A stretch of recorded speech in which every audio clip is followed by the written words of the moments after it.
यह व्रत में मिठाई बनाई गई है। जो नवरात्र में भूखा रहते हैं यानी व्रत रहते हैं उनके लिए यह उपवास में बहुत ही अच्छा माना जाता है। ये काफ़ी हेल्दी है और एकदम नेचुरल है, इसमें मिलावट कुछ नहीं है।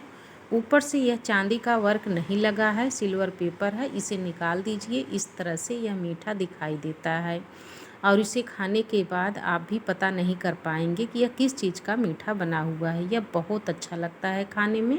सबसे पहले कढ़ाई लीजिए, कढ़ाई में घी डाल दीजिए। घी में जो साबूदाना हम लेते हैं बड़े दाने का लें, छोटे दाने का नहीं। जब भी मीठा बनाएं तो बड़े दाने का बनाएं। छोटे दाने का बनाने में पूरा मिक्स हो जाता है, पता नहीं चलता है, इसलिए जब भी बनाएं तो बड़े दाने का ही लें।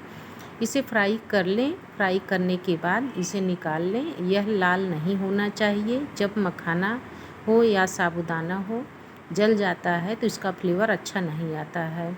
इसलिए साबूदाने को जैसे ही ये अच्छे से फूल जाए उसके बाद इसे निकाल लीजिए। ध्यान दें, जब हम इसे फ्राई करते हैं तो इसमें चटकने की आवाज़ आती है, छींटा भी लग सकता है।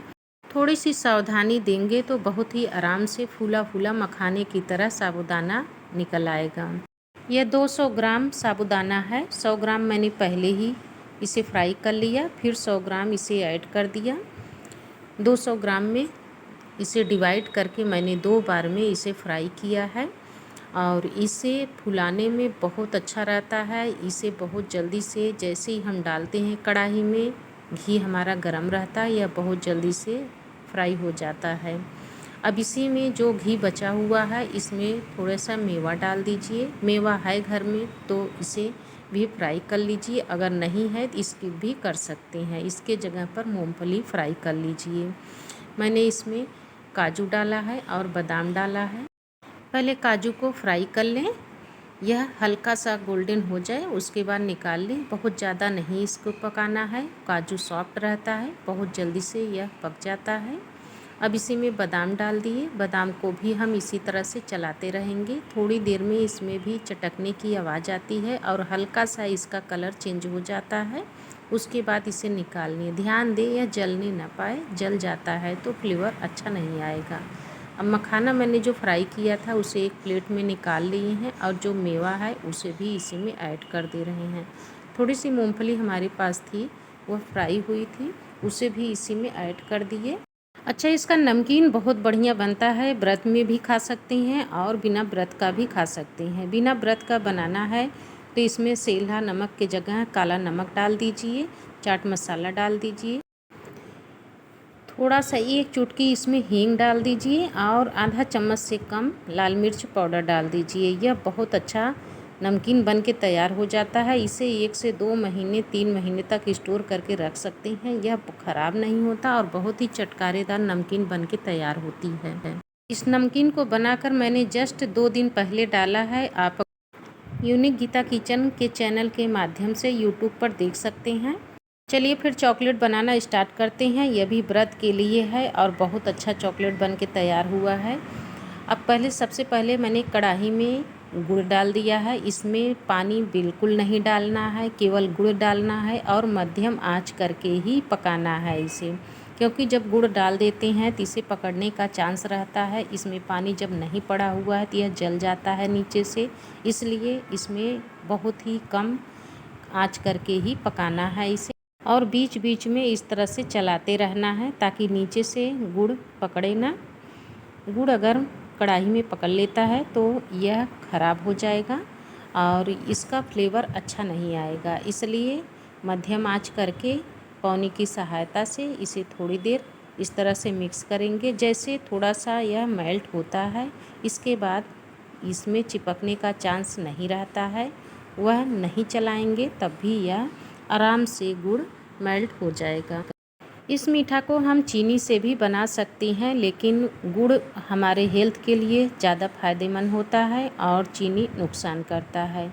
इसके वजह से मैं गुड़ का भी बना रही हूँ। थोड़ा सा इसमें चीनी भी ऐड की हूँ ताकि यह क्रंची रहे और इसमें 2 चम्मच चीनी ऐड किए हैं और इन दोनों को अच्छे से कर ले रहे हैं मिक्स। 1 चम्मच इसमें घी भी ऐड किया गया है और यह वीडियो में कट गया है। इसको इस तरह से हम मिलाते रहेंगे 5 मिनट में यह गुड़ अच्छे से मेल्ट हो जाता है। गुड़ आधा से ज़्यादा पिघल गया है। अब इसमें डाल दीजिए दूध। दूध आधा कप डाला गया है। इसमें मलाई भी है दूध में, और इसे इस तरह से जब चलाते जाएंगे, गुड़ जो हल्का फुल्का मेल्ट नहीं हुआ है, चीनी और गुड़ दोनों बहुत जल्दी से पिघल जाता है। एक तरफ से यह कैरामिल्क है, इसे जब हम गुड़ में डालते हैं मलाई सहित दूध, तो इसका फ्लेवर भी बढ़ जाता है और गुड़ का कलर भी चेंज हो जाता है। इसे लगातार चलाते रहेंगे ताकि गुड़ हमारा अच्छे से मेल्ट हो जाए। अक्सर कैरामिल्क बनता है चीनी का, लेकिन आज मैंने गुड़ का कैरामिल्क बनाया है। बहुत बढ़िया बन के तैयार हुआ है, और इसमें मलाई थोड़ा सा कम लग रहा है। मैंने 1 चम्मच मलाई और ऐड किया है ताकि इसका कलर और बढ़िया आ जाए, और यह एकदम अच्छा से पक गया है। गुड़ चीनी दोनों मेल्ट हो गई है। इसे 5 मिनट हम और पकाएंगे। जो मैंने डाला है दूध, ताकि वो भी अच्छे से इसमें मिक्स हो जाए। और इसे गाढ़ा थिक होने के लिए हमें कुछ नहीं करना है, इसे गैस पर इसी तरह से चलाते रहना है। जब सारी चीज़ें अच्छे से मेल्ट हो जाती है, फिर उसके बाद हम चल रहे हैं नेक्स्ट की तरफ। गुड़ अच्छे से मेल्ट हो गया है, चीनी भी घुल गई है, और दूध जो डाले थे मलाई वो भी अच्छे से मिल गया है। गैस को बंद कर दीजिए। एक कंटेनर ले लीजिए या फिर चौकोन में जो भी बर्तन हो उसे ले लीजिए। इसके नीचे एक सिल्वर पेपर लगा दीजिए या फिर बटर पेपर लगा दीजिए। इसे किनारे किनारे अंगुली की सहायता से अच्छे से सेट कर दीजिए ताकि इसमें कहीं भी एयर न रहे। ये आसानी से इस तरह से हम इसे सेट कर देंगे। यह बहुत अच्छे से सेट हो जाता है सिल्वर पेपर। इसके ऊपर थोड़ा सा नारियल का बुरादा डाल दीजिए, या फिर नहीं है तो स्किप भी कर सकते हैं। ऐसा नहीं है कि इसे डालना ही ज़रूरी है। अब इसके ऊपर कैरामिल्क डाल दीजिए। इसे पौनी की सहायता से या चम्मच की सहायता से इसे एक बराबर हमें ऐड करना है, कहीं मोटा कहीं पतला ना रहे। इसे थोड़ा थोड़ा करके हम इस तरह से डाल देंगे तो यह एक बराबर सेट हो जाता है। क्योंकि अभी गर्म है तो यह एक साइड से आप पकड़ लीजिए और इसे दोनों तरफ से इस तरह से घुमा देंगे तो यह बहुत अच्छे से सेट हो जाता है, और यह मोटा पतला भी नहीं होता। इस तरह से जब घुमाएंगे चारों तरफ बहुत अच्छे से यह सेट हो गया। अब इसके ऊपर हमें डालना है जो साबूदाना फ्राई करके रखे हैं और मेवा। सारी चीज़ें मिक्स कर लीजिए। मिक्स करने के बाद हाथ की सहायता से थोड़ा थोड़ा सा डाल दीजिए। इसे भी ध्यान देना है कि हमें कहीं मोटा और कहीं पतला नहीं होना चाहिए, एक बराबर से इसे सेट करना है। इस तरह से हम डालते हैं और हाथ से पकड़कर इस तरह से डिप करेंगे, यह एक बराबर सेट हो जाता है।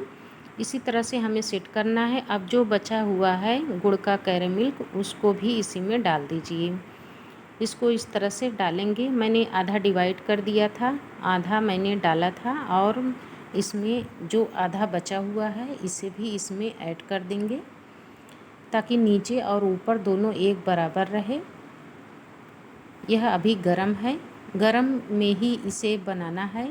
यह धीरे धीरे नीचे तक पहुंच जाता है, और इसे भी हाथ की सहायता से इस तरह से हम इसे डिप करेंगे, ऊपर नीचे कर लेंगे। यह बहुत ही आराम से सेट हो जाता है। इसमें चम्मच नहीं लगाना पड़ता, यह बहुत ही आराम से चारों तरफ फैल जाता है। यह बहुत ही आसानी से सेट हो जाता है। इसको देखने के बाद आप भी कहेंगे कि यह कैसे बना हुआ है। जब यह कट जाता है तो बहुत ही अच्छा चॉकलेट मीठा बन के तैयार होता है। इसके ऊपर भी नारियल का बुरादा थोड़ा सा लगा दे रहे हैं ताकि यह देखने में अच्छा लगे और खाने में भी अच्छा बने। इस तरह से जब हम लगाते हैं यह सेट हो जाता है। बहुत जल्दी से जो भी इसका मॉइस्चर है बहुत जल्दी से ख़त्म हो जाता है। मैंने हाथ की सहायता से इसे दबा दिया है ताकि यह बहुत अच्छे से सेट हो जाए, क्योंकि नारियल का बुरादा है, जब ऊपर यह नहीं पहुंच पाता है कैरामिल्क तो वह अपने आप निकलने का चांस रहता है। इसलिए हल्का सा हाथ की सहायता से या फिर चम्मच की सहायता से इसे इस पर हल्का हल्का दबा देंगे तो यह बहुत अच्छे से सेट हो जाता है। इसको सेट करने में बहुत समय नहीं लगता है, बस 1 घंटे के लिए रख दीजिए। 1 घंटे के बाद हम चेक कर रहे हैं, यह बहुत बढ़िया से सेट हो गया है और मैं तो इसे देख ही नहीं पाई, मेरे बेटे ने इसे चाकू की सहायता से निकाल लिया और निकालने के बाद इसे काटने के लिए मुझे बुलाया कि मम्मी आपका यह मिठाई व्रत का बन के तैयार हो गया। और तब मैंने बहुत गुस्सा हुई कि यह तुमने क्या कर दिया, इसे काट दिया। मैं इसे वीडियो में कैसे डालूं, लेकिन फिर भी मैंने इसे इस तरह से सेट करके दिखा दिया कि इस तरह से आप काट सकते हैं। और काट करके इसके छोटे छोटे पीस बना करके मिठाई डब्बे में भर करके स्टोर करके इसे फ्रिज में रख सकते हैं। इसे पूरे व्रत में खाएं या फिर इसे 1 से 2 महीने तक रख सकते हैं। यह बहुत अच्छा मीठा बन के तैयार हुआ है। इसको देख रहे हैं ऊपर का परत भी बहुत बढ़िया से निकल गया है। ऐसा लग रहा है चांदी का वर्क लगा हुआ है, लेकिन यह चांदी का वर्क नहीं है, सिल्वर पेपर है। इसे निकाल देंगे खाते समय। और अभी मैंने इसे नहीं निकाला है, थोड़ी देर के बाद इसे मैं निकाल करके भी दिखाऊंगी। सिल्वर पेपर निकालने के बाद इस तरह से मीठा यह दिखाई देता है। ये बहुत बड़ा है, इसे एक खाने में बहुत ज़्यादा हो जाता है, इसलिए इसे छोटे छोटे टुकड़ों में काट करके रखेंगे। पेपर भी इस तरह से बड़े आसानी से निकल जाता है और निकलने के बाद इसका कलर इस तरह से हो जाता है। तो यह मीठा हो या चॉकलेट के रूप में खा सकते हैं। बच्चे भी बड़े मन से इसे खाते हैं, पता ही नहीं कर पाते हैं कि यह साबूदाने का मीठा बना हुआ है, क्योंकि ये बहुत ही क्रंची बन के तैयार होता है और खाने में बहुत ही सॉफ्ट है। इसे एक बार बनाएं ज़रूर, बहुत अच्छा मीठा बन के तैयार हुआ है। यह व्रत में खाने के लिए आप स्टोर करके रख सकते हैं और इसे मेहमानों को भी खिला सकते हैं। मार्केट में यह महंगी से महंगी मिठाई इसके आगे फीकी पड़ जाती हैं, क्योंकि यह मार्केट में तो अभी मिल नहीं रहा है यह मीठा। लेकिन इसे बनाने के बाद आप भी हलवाई से कहेंगे कि इस मीठे को बनाने के लिए।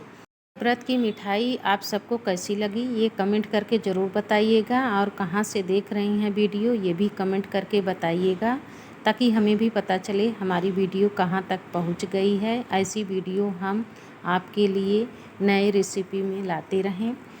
अगली वीडियो मैं 11 बजे डालूँगी, तब तक के लिए धन्यवाद।